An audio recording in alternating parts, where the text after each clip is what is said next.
प्रभु यीशु मसीह को महिमा मिले। आप सभी को जय मसीह की। R727 बाइबल स्कूल में फिर से आपका स्वागत है। आज हमारा पाठ 11 है, मसीही इतिहास या मसीहत के इतिहास, जो खास तौर से अभी ये पार्ट 1 में विश्व मसीहत के इतिहास हम पढ़ रहे हैं। उसमें 11वां पार्ट, शीर्षक है सुधारवादी आंदोलन के विभिन्न डिनोमिनेशंस व सुधारवाद की मुख्य बिंदु। दो बातें यहाँ पे हम देखने जा रहे हैं। क्या है सुधारवादी आंदोलन, और सुधारवादी आंदोलन के वजह से निकले हुए अलग अलग कलीसिया विभाग या डिनोमिनेशंस जो कहते हैं। सबसे पहले सुधारवादी आंदोलन क्या है? कलीसिया में अनैतिकता, अराजकता, पैसे में लालच और सेवकाई छोड़ करके अपना अय्याशी करना, वचन को टुकराना, इसी प्रकार के बहुत सारे गलत रीति रिवाज, यहां तक कि कलीसिया के अंदर मूर्ति पूजा, कलीसिया के अंदर कई प्रकार के ऐसी चीजें जो बाइबल के अनुसार स्वीकार योग्य नहीं था। उससे तंग आकर कई कलीसियाई अगुओं ने अपने आप को अलग किया और बोला कि हम ये बर्दाश्त नहीं करेंगे। राइट? इससे जो पहले वाले इसमें हमने जो देखा है, राइट, कुछ लोगों ने खड़ा हुआ, वो आंदोलन शुरू कर दिया और वो एकदम एक आग पकड़ने लगा और उसमें मुख्य व्यक्ति बना मार्टिन लूथर। उससे पहले कई लोगों ने ये किया है, लेकिन मार्टिन लूथर एकदम सामने आया और उसमें निकले हुए कई सारे डिनोमिनेशंस। राइट? डिनोमिनेशंस का नाम बोलेंगे तो पहले लूथरन चर्च आया और उसके बाद मेथोडिस्ट चर्च है, प्रेस्बिटेरियन चर्च है, बैप्टिस्ट चर्च है और लास्ट में आया पेंटिकॉस्टल चर्च।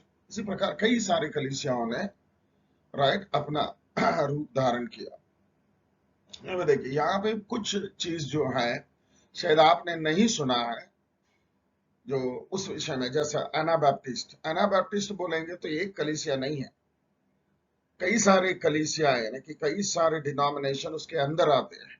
इसको कुल मिलाकर के एक में डाला है। चलिए हम आगे बढ़ते हैं। सुधारवादी आंदोलन एक बहुत ही लंबा आंदोलन तथा इसमें कई आंदोलनकारी अगुओं ने भाग लिया। आंदोलन में के फलस्वरूप लुथरन, काल्विनवाद एवं एंग्लिकनवाद, यानी कि लुथरन चर्च, प्रेस्बिटेरियन एवं एंग्लिकन चर्च। अगर आप एंग्लिकन चर्च बोलेंगे, उत्तर भारत में उसी चर्च का दूसरा रूप है church of north India, CNI। दक्षिण भारत में जाएंगे तो उसको CSI कहते हैं। कुछ चर्च लंदन मिशन के नाम से भी जाना जाता है, लंदन मिशन, LMS चर्च। ठीक है? इसी प्रकार कई सारे कलीसियाएं। साथ ही प्रोटेस्टेंट सुधारवाद में क्रांतिकारी तीव्र गति से सुधारों की आवाज ही उठने लगी। कई चर्च स्वतंत्र चर्च के नाम से जाने जाते थे, इंडिपेंडेंट चर्चेस। यहाँ 3 और झुंड थे, जो एनाबैप्टिस्ट है एक, दूसरा लिबर्टीनियंस जो कहते हैं, लिबर्टीनियंस, और लास्ट में जो है यूनिटेरियंस, या 16वीं सदी के शुरुआत के परिवर्तन थे। ठीक है? हम इसको एक एक करके हम देख सकते हैं। ओके, सबसे पहले जो है एनाबैप्टिस्ट। इनका एक बहुत बड़ा झुंड था जो कलाकार व कर्मचारी वर्ग था। वे 3 मुख्य बातों पर सहमत थे। एनाबैप्टिस्ट का 3 मुख्य उपदेश।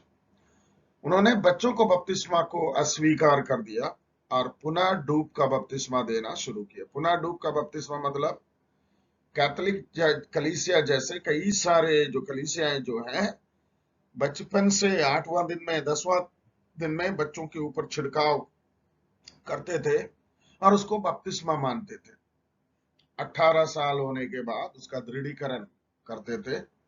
लेकिन एनाबैप्टिस्ट के अंदर जितने कलीसियाएं आते हैं वे सब ऐसी लोगों को दोबारा बपतिस्मा देना शुरू किया। एना बैप्टिस्ट मतलब ऐसे मान के चलिए दोबारा बपतिस्मा, यानी कि बचपन के बपतिस्मा, छिड़काव के बपतिस्मा, झंडे के नीचे आने का बपतिस्मा, पानी उंडेलने के बपतिस्मा, ऐसा कई सारे कलीसियां हैं। उन सभी लोगों को उन्होंने शिक्षा दिया है, मन फिराओ, प्रभु यीशु को अपने जीवन का उद्धारकर्ता ग्रहण करो, जिन पापों के लिए तुम मरे हो उसको डुबाओ।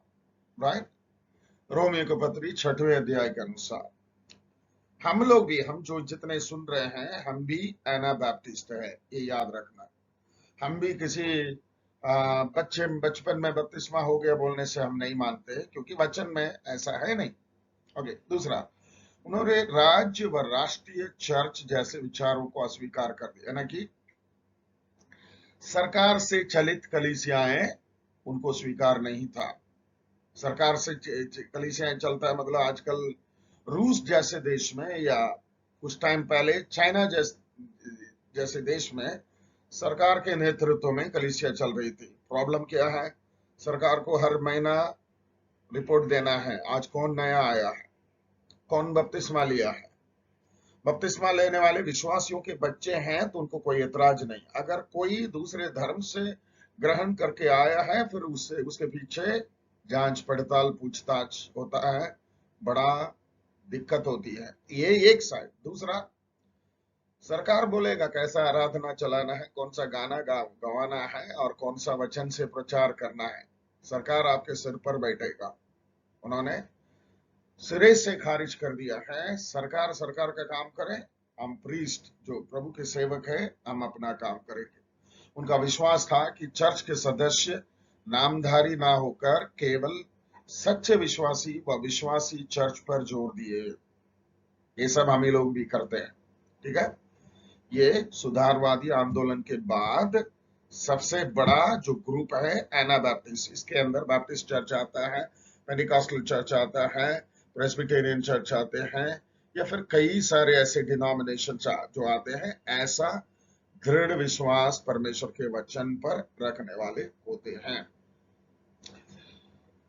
तीसरा, वे ब्रह्मांड के रूप में परमेश्वर के वचन की अधीनता में, भीतरी रूप में धार्मिक संस्कारों के अनुभव के वश पर जोर दिए। ब्रह्मांड के रूप में, बाह्य रूप में परमेश्वर के वचन की अधीनता में, भीतरी रूप में धार्मिक संस्कारों को अनुभव, यानी कि बाहर की दुनिया में परमेश्वर के वचन को मानकर चलने वाले, अंदर जो है आत्मिक बनकर परमेश्वर जो हमसे आदेश देते हैं उसके अनुसार चलने वाले हम होते हैं, ठीक है। ये एनाबैप्टिस्ट जिसमें हम लोग भी आते हैं। ओके, और ये यात्रा करने वाले प्रचारक थे। ये इसका कई सारे जो प्रचारक जो है, कोई संस्था या सरकार नहीं, जिन्होंने छोटे प्रार्थना समूहों की स्थापना की, जिनका बाद में चर्च के रूप में विकास हुआ, जिनमें उन्होंने प्राचीन डीकन या पास्टरों को नियुक्त कर दिए थे। ये स्वतंत्र कलीसिया थे, यानी कि पास्टर है, प्राचीन है, डीकन है, यानी कि कलीसिया के अंदर का सिस्टम जो है बाइबल के अनुसार।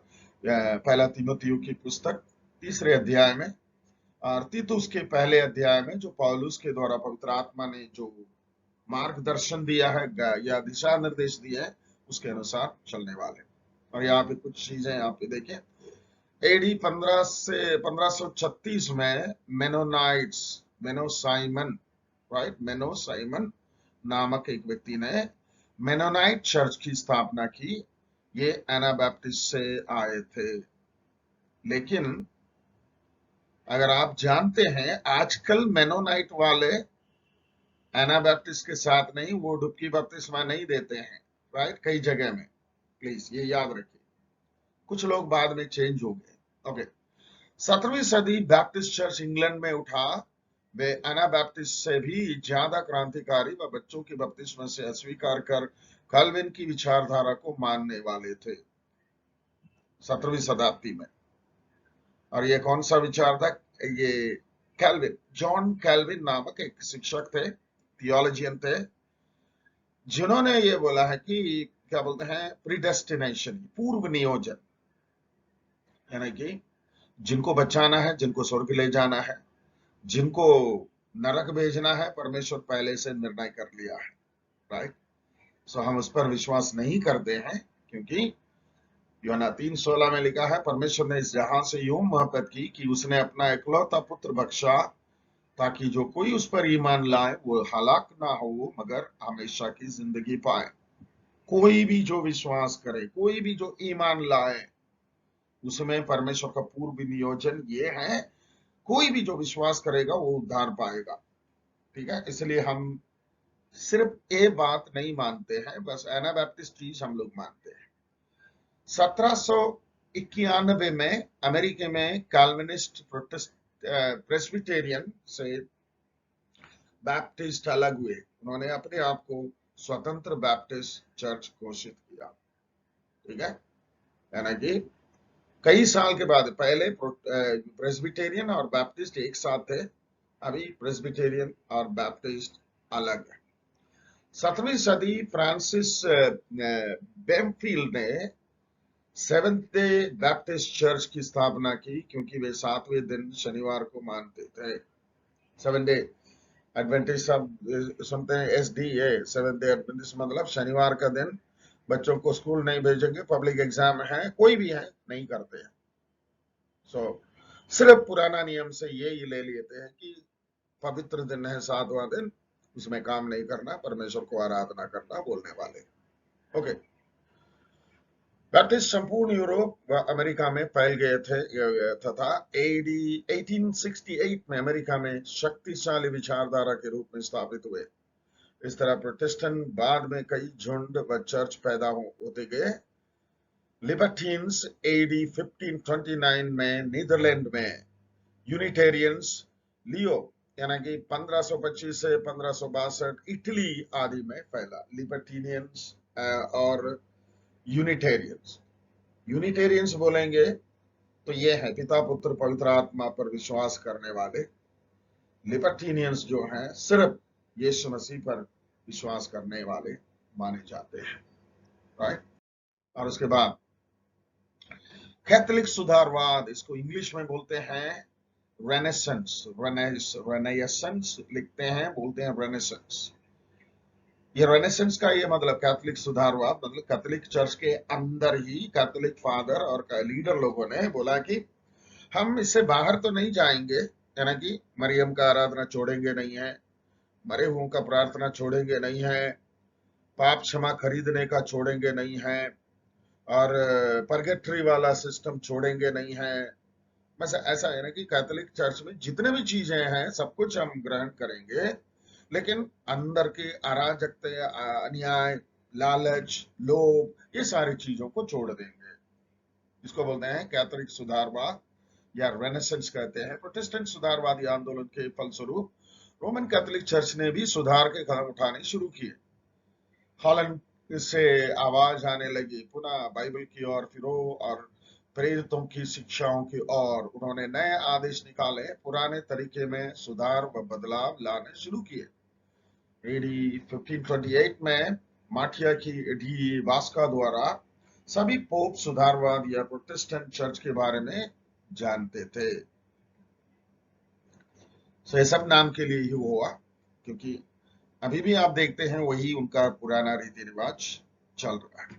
ओके, इग्नेशियस लोयला 1491 से लेकर के 1556 ने जेसुआइट सोसाइटी की स्थापना की। शायद आपको मालूम है कैथोलिक चर्च के अंदर भी कई सारे संस्थाएं हैं, उनमें से सबसे पहला जो जो हुआ है जेसुआइट, मतलब यीशु मसीह के नाम से की स्थापना की, जो स्पेन की मिलिट्री मैन था। जेसुआइट्स ने प्रचार व सेवा द्वारा लोगों को आकर्षित किया। उन्होंने शिक्षा का जिम्मा लिया तथा रोमन कैथोलिक लोगों, पदाधिकारियों व शासकों को रोमन कैथोलिक चर्च के प्रति वफादार व प्रोटेस्टेंट चर्च के प्रति घृणा। इसके फलस्वरूप प्रोटेस्टेंट लोगों ने कलीसियाओं को कई देशों में सताव का सामना करना पड़ा। ये जेसुआइट का बड़ा क्रांति, कैथोलिक सुधारवाद, मतलब बाकी लोगों को सताओ। जेसुइट्स का दबदबा था अंधे होकर बिना शर्त चर्च अधिकारियों की अधीनता व आज्ञाकारिता में रहो। पोप के प्रति पूर्ण श्रद्धा, सम्मान व आज्ञाकारिता रखो। वे बड़े उत्साह से भरे हुए थे, ट्रेनिंग के लिए सावधानी पूर्वक लोगों को चुनते थे। पोप मुखिया या अन्य अधिकारी के प्रति पूर्ण उत्तरदायी, जवाबदेही, पूर्ण अनुशासन प्रिय होना, ये सब उनका ये था। कौन सा? इग्नेशियस लोयोला, जिसने जो शुरू किया है जेसुआइट सोसाइटी, जेसुआइट सोसाइटी। उन्होंने सिद्धांतों को भी बदलाव किया। वचन का रूढ़िवाद दोनों को मानेंगे, यानी कि वचन को भी मानेंगे, उनके परंपरा के चीजों को मानेंगे। पुराना नियम में 8 अपोक्रिफा पुस्तकों को शामिल किया। 8 नहीं, एक्चुअली 14 पुस्तकें, लेकिन 8 अलग से हैं। कुछ बाकी 6 पुस्तकें पहले से, जो पहले बुक है उसके साथ जुड़ा हुआ, जैसा दानियल की पुस्तक के साथ 3 अध्याय, 3-4 अध्याय जो 3 पुस्तक है, जैसा song of 3 holy children, Susanna, Bel and dragon, ये सब दानियल की पुस्तक के अंदर जोड़ करके उन्होंने कर दिया। ठीक है, ऐसा 14 पुस्तक है, उसमें 8 अलग है, 6 पुस्तक जो है ऑलरेडी जो पुस्तक है उसके साथ जोड़ करके। ठीक है, उनके पुराना नियम में 46 पुस्तकें हैं। ओके, 46 या 46 पुस्तकें। पापों की क्षमा है तो पुरोहितों के सामने क्षमा याचनाएं मांगना, विश्वास व भले कार्य धार्मिकता हेतु आवश्यक हैं। 7 पवित्र संस्कार, 7 पवित्र संस्कार, हमारा 2 है, बपतिस्मा और प्रभु भोजन, इनके पास 7 है। उसमें जो मृत्यु के बिस्तर में है उनके लिए प्रार्थना करके उनको अभिषेक करना, शादी, बच्चों का डेडिकेशन, ये सारे, ऐसा कई सारे जो चीजें हैं 7 उन्होंने ये किया है। उसके विषय में आप थोड़ा सा और पढ़िए। और उसके बाद तीसरी चीज देखिए, धार्मिक युद्ध। धार्मिक युद्ध को इंग्लिश में बोलते हैं क्रूसेड्स, क्रूसेडर्स। सिंपली जो मुसलमान लोग तलवार के बल से अपने धर्म में लोगों को बुलवा कर ले आए ना, कि जबरदस्त ले आया ना, वो मसीहों ने भी किया है। ये यहाँ पे देखिए, लूथरन और रोमन कैथोलिक के बीच एडी 1521 में 31 में यूरोप में के कई क्षेत्रों में धर्म युद्ध हुए। फ्रांस और नीदरलैंड में धार्मिक संघर्ष हुए। जर्मनी ने अपने आप को प्रोटेस्टेंट अनुयायी देश घोषित किया। यूरोप में 30 वर्षों तक युद्ध चलता रहा। एडी 1648 में हॉलैंड व स्विट्जरलैंड स्वतंत्र प्रोटेस्टेंट राष्ट्र घोषित हुए। जर्मनी को धार्मिक युद्ध की भारी कीमत चुकानी पड़ी। कई लोगों की जानी गई, संपत्ति का नुकसान 30 वर्ष में झेलना पड़ा। ठीक है, सो धर्म के नाम से, हम प्रोटेस्टेंट है, तुम कैथोलिक है, कौन जीतेगा हम देखेंगे, कितने लोग मरेंगे उनके लिए कोई परवाह नहीं। ये सारी चीजें जो है राइट, कैथोलिक लोगों ने भरपूर किया है, क्योंकि उनके पास कई सारे पैसे हैं, कई सारी चीजें हैं। ओके, अभी देखिए तीसरी पॉइंट जो है सुधारवाद की मुख्य बिंदु। ये चौथी पॉइंट है, लेकिन तीसरा मेन पॉइंट है सुधारवाद की मुख्य बिंदु। इसमें 7 पॉइंट है आपको ध्यान में रखने के लिए, 7 पॉइंट। सुधारवादी प्रोटेस्टेंट आंदोलन द्वारा जिन मुख्य बातों हेतु धार्मिक संघर्ष हुए, इसके इतिहासकारों ने कई मत व विचार दिए हैं। कैथोलिक विचार इसकी आलोचना मार्टिन लूथर के विवाह करने की इच्छा पर पढ़ते हैं, तथा चर्च में विभाजन का दोष प्रोटेस्टेंट आंदोलन पर पढ़ते हैं, परंतु यह आंदोलन निम्न सुधार हेतु था।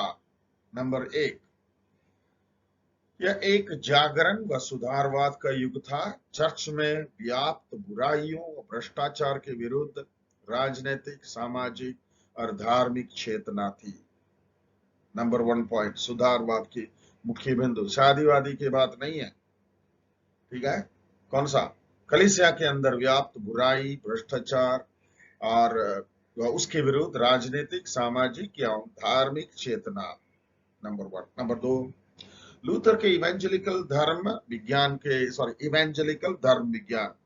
मीन्स इवेंजेलिकल थियोलॉजी के विचारों ने संपूर्ण यूरोप में जागृति पैदा की। इसका मुख्य बिंदु था उद्धार विश्वास के द्वारा अनुग्रह से मसीह यीशु में है। इफिसियों का पत्री 2 अध्याय 8-9 के अनुसार हम यही विश्वास करते हैं। यह परमेश्वर का मुक्त वरदान है, कर्मों से नहीं होता है कि कोई घमंड ना करे। सिंपल, ये परमेश्वर के वचन के अनुसार। ये सुधारवाद के मुख्य बिंदु कैथोलिक लोग ये विश्वास नहीं करते हैं, ठीक है, इसलिए ये निकला। नंबर 3, मध्य युग में चर्च पुरोहितों का समाज था जिसे सभी विश्वासियों को राज पदधारी याजकों का समाज बनाया। जैसे मैंने पहले बोला था, believing in the priesthood of all the believers, है ना, कि हर व्यक्ति परमेश्वर की उपस्थिति में जाने का हक रखता है, हिम्मत रखता है। कोई किसी के सिफारिश से परमेश्वर के पास जाने की जरूरत नहीं है। आज भी हमारे चर्चेस में ये मानते हैं कि पादरी साहब हाथ रख करके दुआ मांगेंगे तो ठीक हो जाएगा। ठीक है, हो जाता है कभी कभी, लेकिन परमेश्वर के वचन के अनुसार आप अपने लिए प्रार्थना कर सकते हैं। ठीक है, आपके लिए कोई सिफारिश की जरूरत, इसका ये मतलब नहीं चर्च मत जाओ, चर्च जाने के लिए बोलिए, आराधना करने के लिए लिखा है इब्रानियों के पत्री में। ओके, नंबर 4, केवल विश्वास के द्वारा धार्मिकता, राइट, विश्वास के द्वारा धार्मिकता, रोमी 5:1 के अनुसार। प्रोटेस्टेंट का मुख्य विश्वास वचन रोमी 1:17, धर्मी जन विश्वास से जीवित रहेगा। ये कहां लिखी है? पहले हबाकुक की पुस्तक में, और उसके बाद इफिसी 2 अध्याय 8 और 9 मैंने जो पहले से बोला, विश्वास के द्वारा अनुग्रह से तुम्हारा उद्धार हुआ है और ना ये कर्मों के द्वारा कि कोई घमंड करे। ओके, सो ये सारे ये 4 है और 5, 6, 7। 5वां, परमेश्वर का वचन। लूथर का विश्वास था कि परमेश्वर के वचन के द्वारा बातचीत करता है तथा वचन में संपूर्ण अधिकार है। मनुष्यों के द्वारा बनाए हुए रीति रिवाज, रूढ़िवादी परंपराओं को मान्यता न दे। प्रार्थना मध्यस्थता संतों के द्वारा नहीं, सीधा परमेश्वर से प्रभु यीशु के द्वारा केवल एक ही हमारा मध्यस्थ है।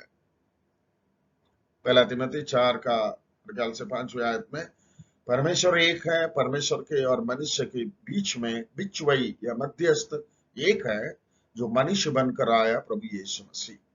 उसके अलावा बाकी सारे आपको हेल्प करने वाले, अगुवाई करने वाले, लेकिन आपके जगह में खड़े होने वाले नहीं होते।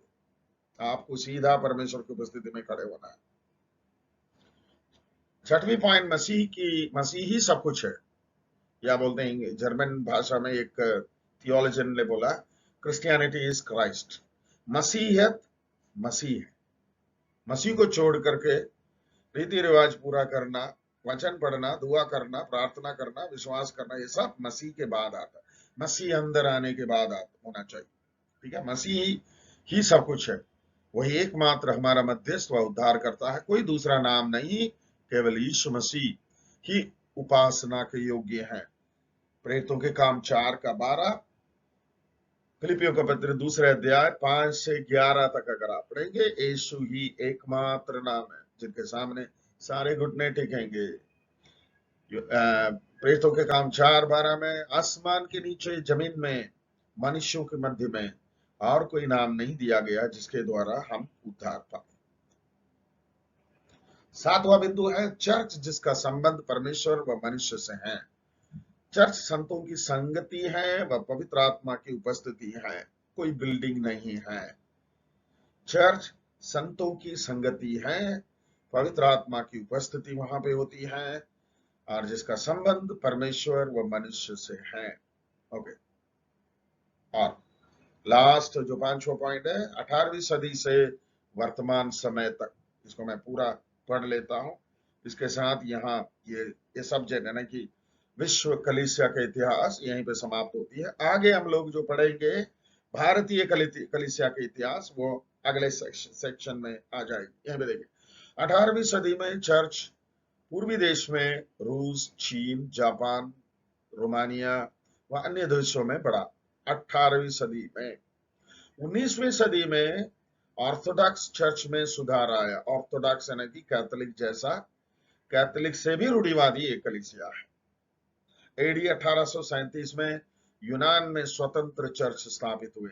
यानी कि ग्रीस में विदेशी मिशनों ने दुनिया के विभिन्न देशों में सुसमाचार प्रचार व मानव सेवाओं को दिया। जेसुइट्स मिशनरीज विश्व के कई भागों में गए। विश्व में कई नामी मिशनरियों ने काबिले तारीफ कार्य किया, यानी कि सराहनीय कार्य किया। प्रोटेस्टेंट चर्चेस व मिशनों की स्थापनाएं 18वीं और 19वीं सदी में हुई। पेंटिकॉस्टल आंदोलन, सुसमाचार प्रचार के आंदोलन प्रारंभ हुए कब? 20वीं सदी के शुरुआत में। जॉन वेस्ली इंग्लैंड के द्वारा मेथोडिस्ट चर्च की स्थापना किया। आपने भी राष्ट्रीय चर्च में बुराइयों के प्रति आवाज उठाई व चर्च में नव जागृति आई।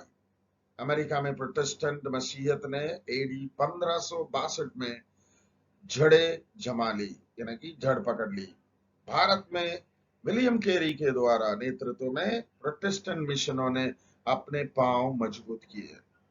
विलियम कैरी के द्वारा लगभग 25 भाषाओं में बाइबल को उन्होंने अनुवाद करके भारतीय लोगों को आशीषित किया।